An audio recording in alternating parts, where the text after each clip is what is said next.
In this tutorial, we'll look for the home page of VN editor. You can get ready-made templates. You just have to turn on your net and you will get a lot of templates from other creators, and even you can scan those templates and use it for your video. You can able to see the projects that you have deleted. It will store into project stash, and from there you can select and delete it.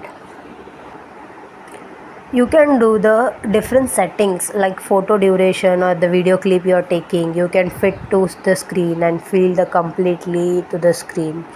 You can have the different settings, attach effect, attach the music to at the initial stage. You can delete your account from here. Also you can set the different compression, resolution and frame rate of your video footage.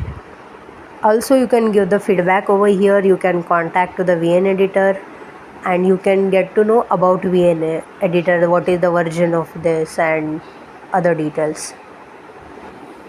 At bottom menu you can see the search up button. Right over there you can have a different variety of templates from other user, and you can save, download and use it for your videos. You can also get the different tutorials given by the VN editor. That's it for this video. You can see the how to create a new projects into next tutorial.